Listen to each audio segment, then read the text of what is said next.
अस्सलाम वालेकुम जी। आज का लेक्चर हमारे पास है मैग्नेटिक फ्लक्स और देखेंगे magnetic flux of a uniform magnetic field and flat surface के लिए। तो शुरू करते हैं जनाब। मेन हेडिंग है मैग्नेटिक फ्लक्स। फ्लक्स क्या होता है कि हमने मैग्नेटिक फील्ड लाइंस की तादाद देखनी है जो किसी एरिया से नॉर्मली पास करेंगी। ठीक होगी बात। यानी किसी एरिया से नॉर्मली यानी परपेंडिकुलर गुजरने वाली लाइनों की तादाद, मैग्नेटिक फील्ड लाइंस की तादाद मैग्नेटिक फ्लक्स कहलाती है। अगर हम इसकी मैथ की डेफिनेशन करें तो हम कहेंगे ये प्रोडक्ट है दो चीजों का, किस किस का, एरिया का और कंपोनेंट ऑफ मैग्नेटिक फील्ड जो कि उस एरिया के साथ आएगा। यानी कि आपके पास अगर हम वेक्टर एरिया कंसीडर करेंगे तो आप बी का वो कंपोनेंट लेना है जो हमारे एरिया के नॉर्मल के साथ आएगा। तो अभी इसको डिटेल में समझते हैं कि हम कैसे वेक्टर एरिया लेंगे, कैसे बी का कंपोनेंट बनाएंगे। तो शुरू करते हैं जनाब, इसको एक्सप्लेन करते हैं। लेट्स से हमारे पास एक फ्लैट सरफेस है एस, उसका एरिया कितना है ए। आप देखो मैंने यहाँ पे वेक्टर एरिया डिस्कस किया है, मैंने सादा एरिया नहीं लिया। तो ठीक है, अब उसमें यूनिफॉर्म मैग्नेटिक फील्ड है जो उसपे आ रही है, जिसकी इंटेंसिटी हम किससे जाहिर कर रहे हैं, बी से। अगर आप इस फिग में देखें तो आपको ए एरिया दिख रहा है। अब इस एरिया पे मैंने ये नॉर्मल ड्रॉ किया हुआ है और मैग्नेटिक फील्ड लाइंस आपको आती दिख रही हैं। तो आपने मैग्नेटिक फील्ड लाइंस को यहाँ पे देखा तो आप वो हमारे नॉर्मल के साथ थीटा एंगल बना रही हैं। ठीक होगी बात। Theta is angle between B vector and normal.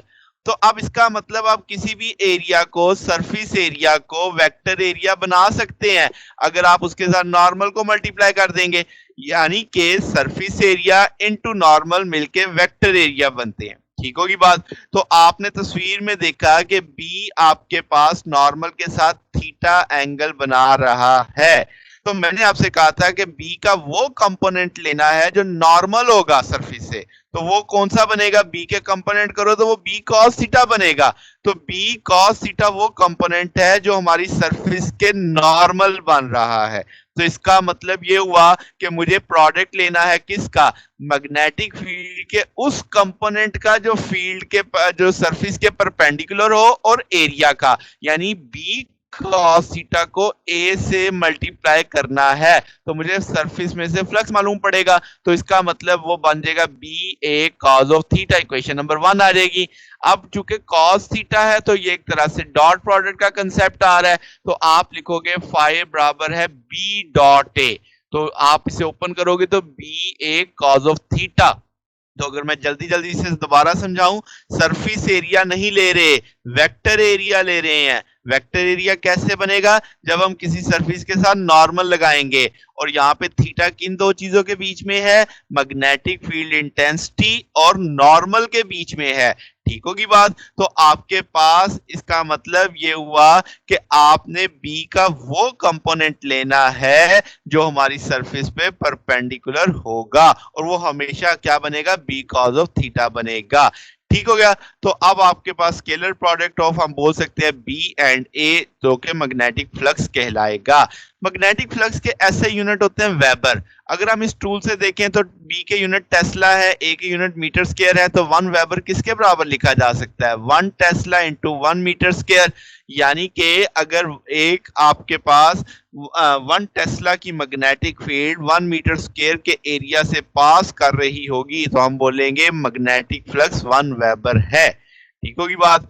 अब हम जो अगली चीज देखने वाले हैं वो है magnetic flux of a uniform magnetic field and a flat surface. यानी अब मैंने ये समझा कि मैग्नेटिक फील्ड यूनिफॉर्म है। यूनिफॉर्म से क्या मुराद लेनी है कि लाइनें इक्वली स्पेस्ड हैं और सारी की सारी पैरेलल है। तो यूनिफॉर्म में दो बातें कंसेप्ट में रखनी है आपने कि मैग्नेटिक फील्ड लाइंस पैरेलल है और इक्वली स्पेस्ड है और सरफेस आपको अल्टीमेटली फ्लैट दिख रही है।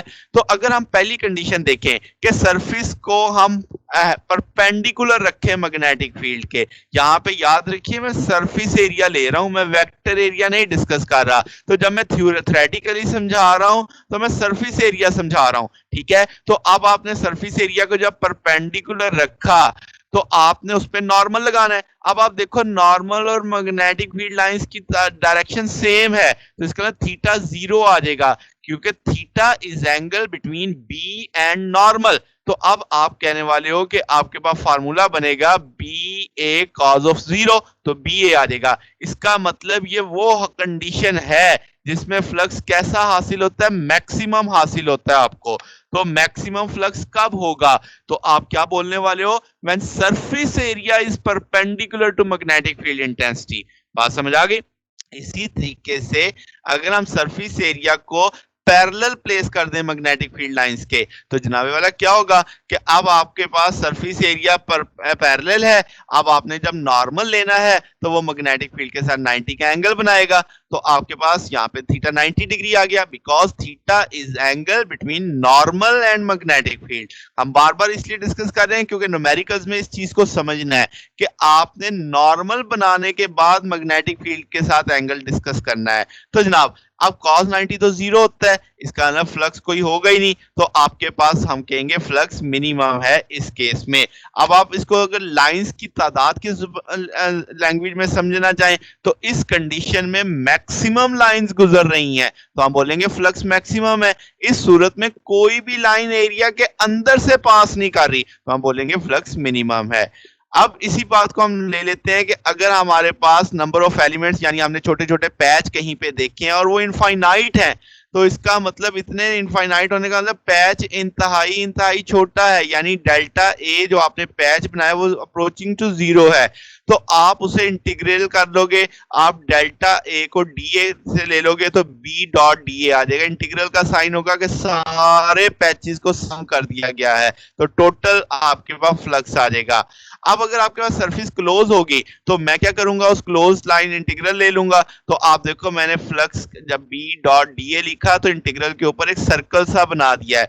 ये जो सर्कल है ये बता रहा है कि surface should be close one इस फार्मूले में। मगर अब याद रखिएगा कि फ्लक्स ओपन सरफेस के लिए भी डिस्कस किया जा सकता है, क्लोज सरफेस के लिए भी डिस्कस किया जा सकता है।